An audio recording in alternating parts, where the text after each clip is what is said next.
Hey there, this is Tom Johnson with TomJohnson.org, and in today's video we're going to talk a little bit about one of those key books that helped me attain financial independence, and that is a lot of fun to read and I think can help you. It certainly changed my thinking when I read it in my early 20s.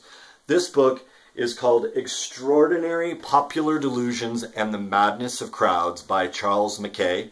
And it was written or published in 1841. I just looked over because I've got a blog post that I've written about this, and I'm going to read to you a couple of quotes where I actually get quotes directly from the book just to give you a flair for it. We'll pull that up in a minute. But really, this book for me, you know, there's a lot of different aspects of financial independence. Investing is key, earning is key, how you develop your career, savings is important, how you manage money. But one of them that's related to investing specifically is the ability to not get sucked up into sort of mania type thinking, bubble thinking. I'm lucky enough, I suppose, that I lived through two big bubbles so far in my life. The internet bubble, and I was actually a stockbroker working at the Charles Schwab Corporation in the mid to late 1990s when this bubble was absolutely at its height. And I would go into work and talk to these clients who, you know, they owned a stock that was 10 the night before and it opened the next day at 90. And one of the funny things is they all thought they were investing geniuses while this was happening, that they had some profound insight rather than they were just getting sucked up into a bubble mania. A lot of those people probably lost quite a bit of money. It was very awkward when giving, well, not advice, but just talking to these people to, what are you going to do? Tell them this is madness, and then they don't own it, and then the next day it's doubled again. So it was very tricky, but honestly very interesting. Somehow, as a young man, I do think I've always had a bit of an ability to not go with the grain and recognize when people are getting sucked up into fads. And so I really avoided investing altogether in the tech shares at that point, and that helped me a lot. I was an early investor. I didn't have a whole lot of money, but nonetheless, it was a great first education. Of course, the second bubble was the housing bubble in the United States that peaked really in 07, 08. We won't go into that. Most of us know quite a bit about that. But the great thing about this book is that it talks about bubbles that are so far away from our time and so extraordinary that it really inoculates you in a way against this bubble mentality, because you realize that smart people, I mean, he highlights, I think it's Sir Isaac Newton, got sucked into this South Sea bubble and lost a ton of money. I mean, this guy's like one of the founding fathers of modern science in terms of some of his discoveries in physics and elsewhere. And I just loved this book. I'll be honest, it's kind of intense to read. The language is a little bit old, and I think I probably read it when I read it. And I took a look at it again in preparing for this blog post and still just really enjoy the language. Let me give you just a bit of a taste from a couple of passages from this book to give you a feel for it, and then we'll talk a little bit more and close it up. Really, I just want to pique your curiosity about this and see, maybe you'll get the book from a library or elsewhere and read it. So here's the first one, first quote. This is from the preface of the book. This is Mackay.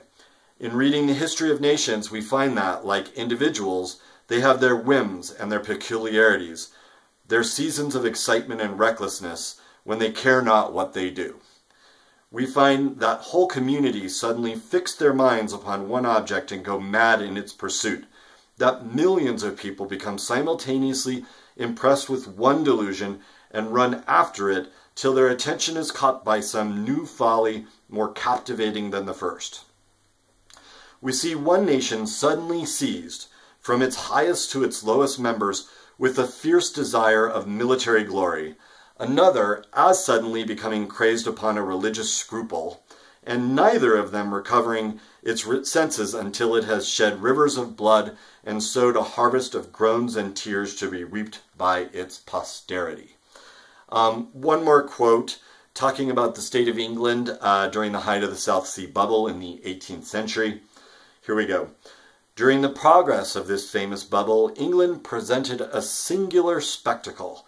The public mind was in a state of unwholesome fermentation. Men were no longer satisfied with the slow but sure profits of cautious industry. The hope of boundless wealth for the morrow made them heedless and extravagant for today. A luxury, till then unheard of, was introduced, bringing in its train a corresponding laxity of morals. The overbearing insolence of ignorant men who had arisen to sudden wealth by successful gambling made men of true gentility of mind and manners blush that gold should have power to raise the unworthy in the scale of society. I want to make a couple more quick comments before we close, and this is on a couple of signs that I think you can use to spot bubbles. The first is you'll see an emerging technology come, and there's massive hype around it. You know, one that I saw most recently was 3D printing technology. This is a very important transformative technology that is really going to change manufacturing in the whole world. And this is often the case with these bubbles. You'll get a technology that's very innovative, very important. It's incubated for a while, and now it's kind of hitting an inflection point where it's really starting to hit society. And you'll see the assets associated with this, the stocks or whatever, just going to the moon. And they massively get way ahead of the value being created by these companies.